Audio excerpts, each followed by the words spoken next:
সুপ্রিয় শিক্ষার্থী, আসসালামু আলাইকুম। আরিফস একাডেমির পক্ষ থেকে তোমাদেরকে জানাই শুভেচ্ছা।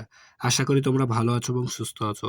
আজকে আমি তোমাদের গণিত বইয়ের পৃষ্ঠা নম্বর 36-এর 4, 5 এবং 6 নম্বর অঙ্কের সমাধান করে দেব। ঠিক আছে, তাহলে চলো শুরু করা যাক। ঠিক আছে, তাহলে প্রথমে আমরা 4 নাম্বারটাতে শুরু করব। ঠিক আছে, তাহলে চলো প্রথমে আগে প্রশ্নটা পড়ি। দেখো, বলছে যে হাসান সাহেব বই মেলায় প্রথম দিন 5,620 টাকা এবং দ্বিতীয় দিন 6,385 টাকা বই বিক্রয় করলেন। ঠিক আছে, তাহলে বলছে দ্বিতীয় দিন তিনি কত টাকার বই বেশি বিক্রি করেছেন। ঠিক আছে, তাহলে দেখো প্রথম দিন বিক্রি করেছে 5,620 টাকা। ঠিক আছে, আর দ্বিতীয় দিন বিক্রি করেছে 6,385 টাকা। তখন বলেছে যে দ্বিতীয় দিনে কত টাকা, প্রথম দিনের থেকে দ্বিতীয় দিনে কত টাকা বই বিক্রি বেশি করেছেন। ঠিক আছে, তাহলে দেখো প্রথমে লিখবো কি আমরা, যে তাহলে হাসান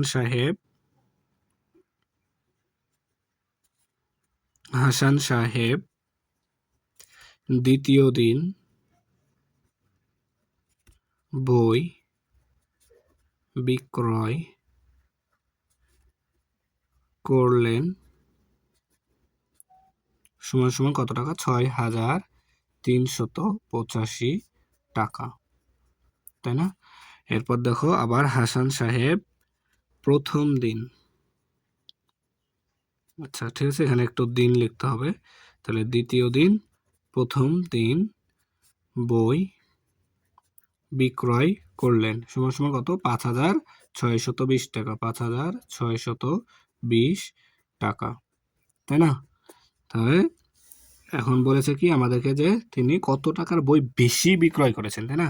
তাহলে এটা থেকে এটা কি করতে হবে, আমাদেরকে বিয়োগ করতে হবে, তাই না? তাহলে বিয়োগ চিহ্ন দিয়ে নিলাম। এখন দেখো বিয়োগ করি। তো দেখো 5 থেকে 0 বাদ দিলে 5, এরপরে 8 থেকে 2 বাদ দিলে 6। ঠিক আছে, এবার 3 থেকে 6 বাদ দাও। 3 থেকে 6 বাদ যায় না। তাহলে 3কে কত ধরবো, 3কে আমরা 13 ধরবো। তাহলে 13 থেকে যদি আমরা 6 বাদ দিই, 6 বাদ দিলে হয় 7। ঠিক আছে না, হাতে থাকে 1। ঠিক আছে, এই 1 এখানে চলে আসবে, তাই না? তাহলে 5 হয়ে গেল 6, তাহলে 6 থেকে 6 বাদ দিলে 0, বামের শূন্যের দাম নাই, তাই না? তাহলে 765 টাকা।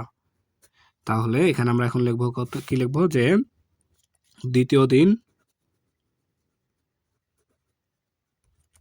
দ্বিতীয় দিন বেশি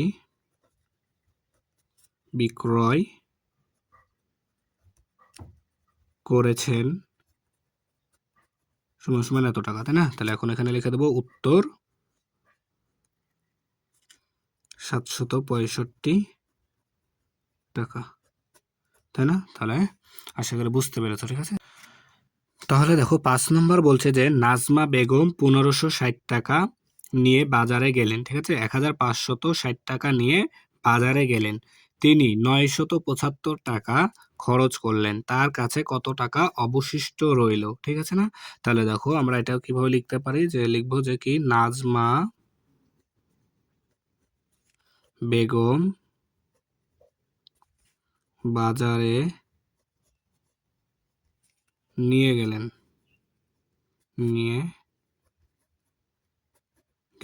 সমান সমান কত টাকা, 1,560 টাকা, তাই না? তিনি খরচ করেছেন 975 টাকা। তাহলে নাজমা বেগম বাজারে খরচ করেছেন সমান সমান 975 টাকা, তাই না?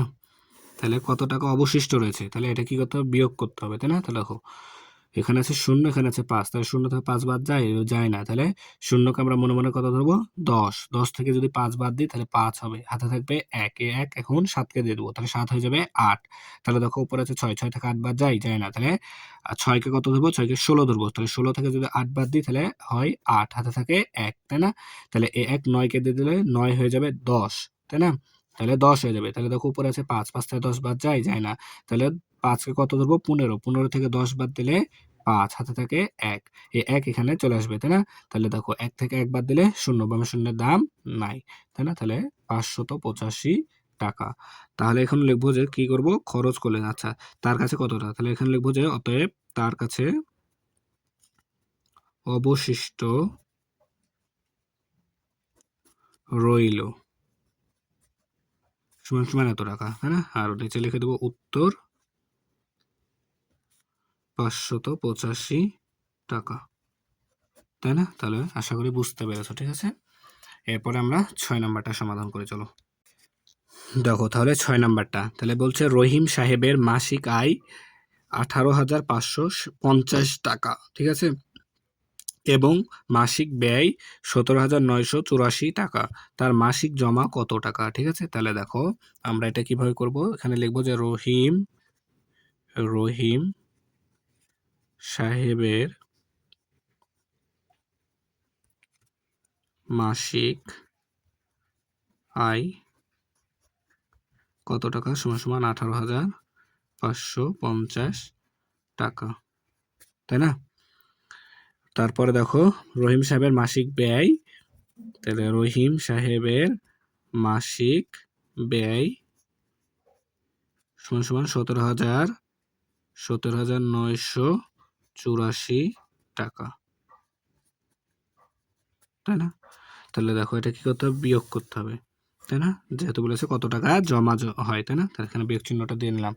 এরপর দেখো বিয়োগ করে, তাহলে দেখো 0 থেকে 4 বাদ দিতে হবে, তাহলে শূন্যকে মনে মনে আমাদেরকে কত ধরতে হবে, 10। তাহলে 10 থেকে যদি আমরা 4 বাদ দিই তাহলে হয় 6, হাতে থাকে 1, এই 1 8কে দিয়ে দিলে 8 হয়ে যাবে 9, তাই না? তাহলে 5 থেকে 9 বাদ যায় না, তাহলে 5কে কত ধরবো, 15 থেকে 9 বাদ দিলে 6, হাতে থাকবে 1, ঠিক আছে না?